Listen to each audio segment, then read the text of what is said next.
नमस्कार दोस्तों, स्वागत है आपका अपने यूट्यूब चैनल ISPCS अकेडमी में। और पॉइंटर बुक की सीरीज़ में एक बार फिर से आप सभी का स्वागत है। तो हिस्ट्री का जो हमारा अगला चैप्टर है तो उसका नाम है प्राचीन भारत में जो स्थापत्य कला है। तो आज हम लोग यहाँ से शुरू करने वाले हैं। तो शुरू करते हैं हमारे जो वन लाइनर इस टॉपिक से हैं और अगला टॉपिक भी देखेंगे इसी से रिलेटेड। तो चलिए शुरू करते हैं कि खजुराहो के मंदिर संबंधित हैं तो किससे? वैष्णव धर्म हो गया, शैव, शाक्य और जैन धर्मों से संबंधित है। खजुराहो स्थित मंदिरों का निर्माण किसने करवाया था? चंदेल वंश के जो राजा थे उन्होंने करवाया था। खजुराहो का मातंगेश्वर जो मंदिर है वो किसको समर्पित है? शिव को समर्पित है।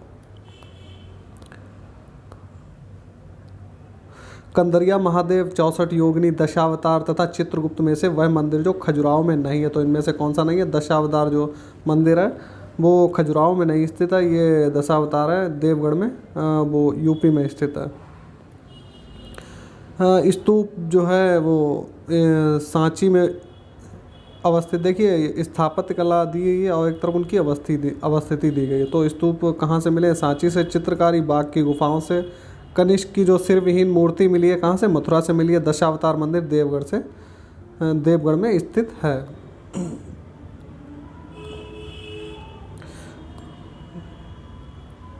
खजुराहो के मंदिर, भीमबेटका की गुफाएं, सांची के स्तूप तथा मांडू का महल में से वह जो विश्व धरोहर स्थल में वर्ल्ड हेरिटेज साइट जो होती है उसमें नहीं है। तो मांडू का महल नहीं है। मंदिर स्थापत्य के बारे में सत्य कथन हम लोग देख लेते हैं कि स्वतंत्र आधार चूना पत्थर के मंदिरों का उद्भव। और क्या है कि गुप्त काल में माना जाता है कि लाड़खा जो एक प्रारंभिक मंदिर है बादामी के चालुक्यों से संबंधित है। खजुराहो के मंदिरों में जो है मंदिर के समस्त खंड आंतरिक और बाह्य रूप से जुड़े हुए हैं। कांची का कैलाश मंदिर पल्लवकालीन स्थापत्य कला मानी जाती है। चलिए आगे देखते हैं कि भीतरगांव मंदिर, ग्वालियर का तेली मंदिर, कंदरिया महादेव मंदिर तथा ओशिया मंदिर में से वह जिसका शिखर जो है द्रविड़ शैली में बना हुआ है। तो वो कौन सा है? ग्वालियर का तेली जो मंदिर है इसका शिखर जो है द्रविड़ शैली से बना हुआ है। 109 बुद्ध गुफाएं हैं कहाँ पर? कनेरी में। आबू का जैन मंदिर बना है संगमरमर से।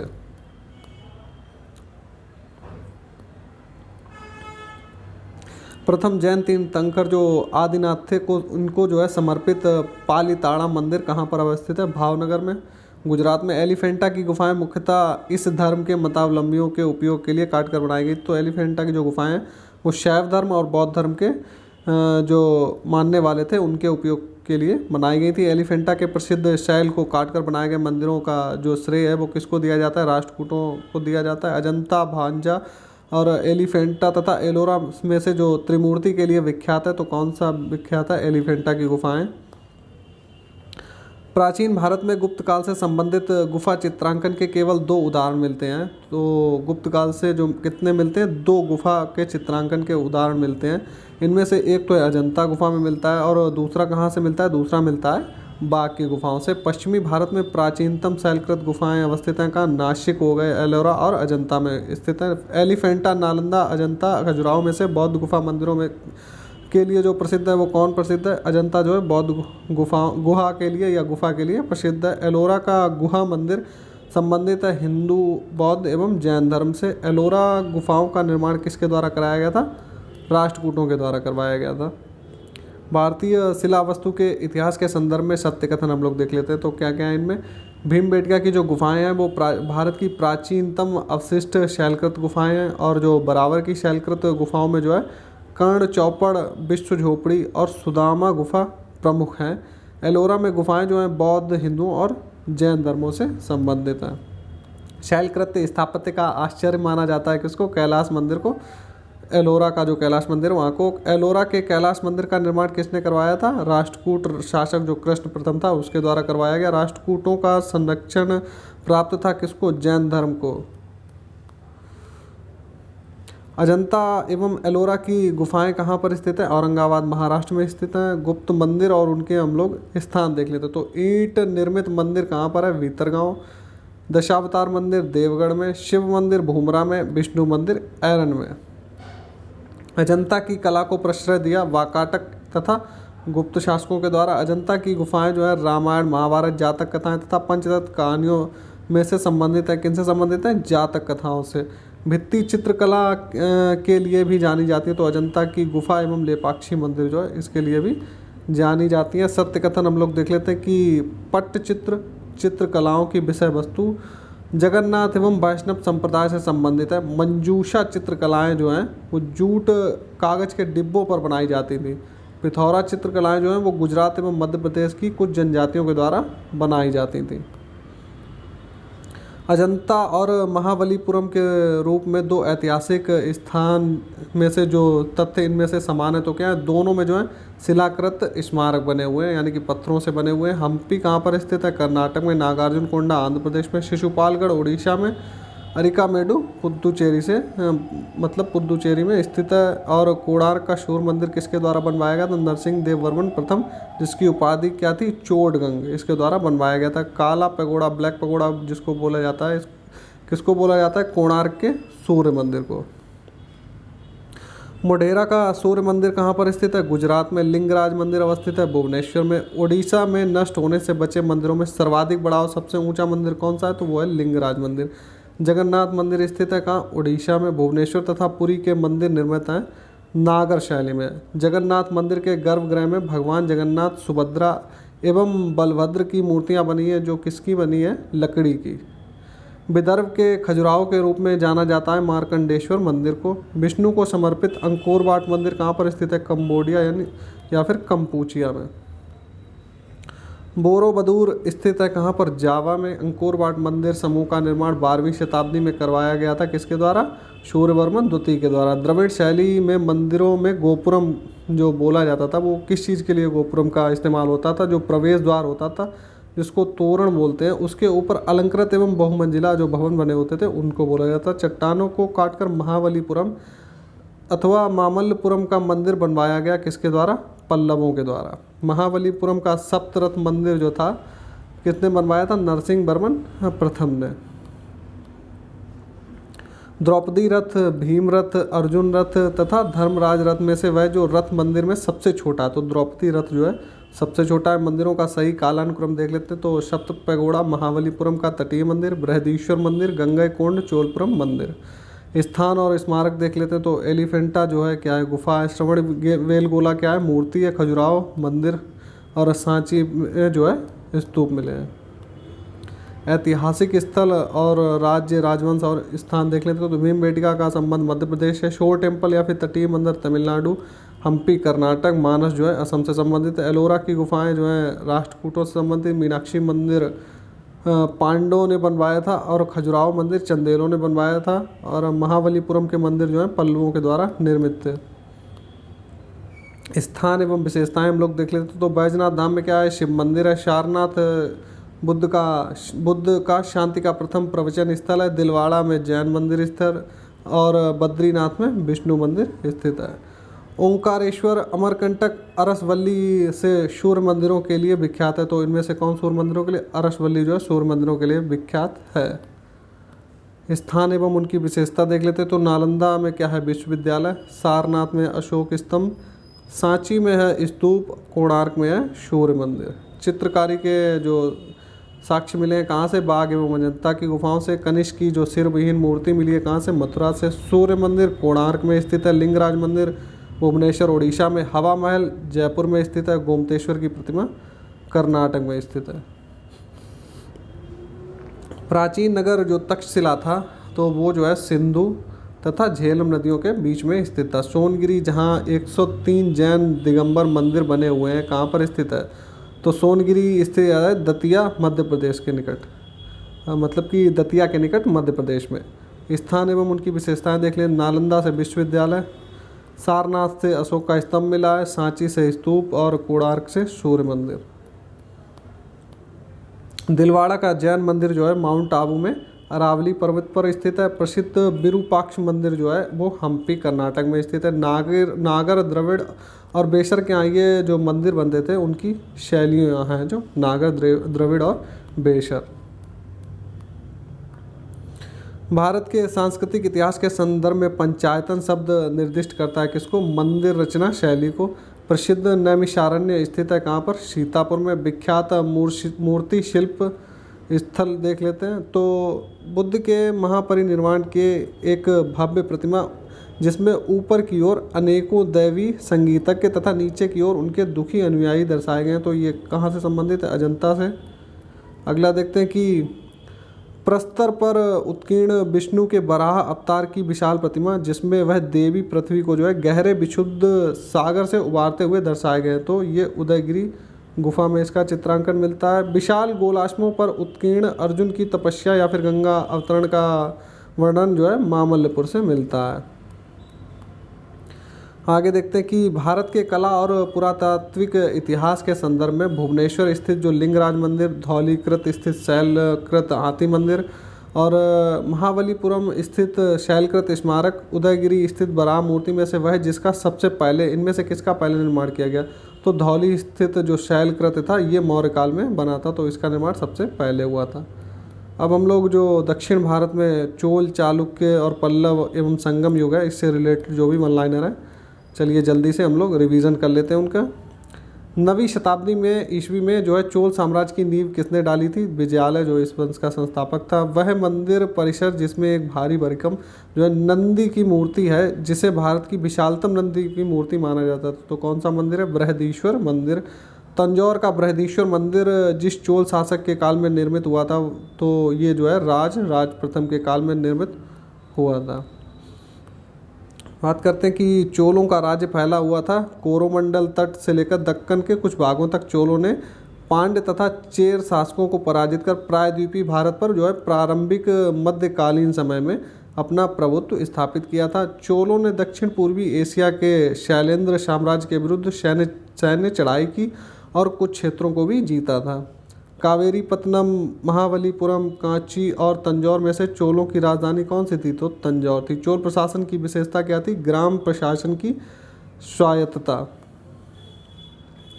वह दक्षिण भारतीय राज्य जिसमें उत्तम ग्राम प्रशासन था, तो कौन सा था वो? चोल। चोलों के अधीन ग्राम प्रशासन के बहुत से ब्यौरे जिन शिलालेखों में मिलते हैं, तो उत्तर मेरूर जो शिलालेख है, तो इसमें क्या मिलता है? चोलों से संबंधित बहुत सारे शिलालेख मिलते हैं।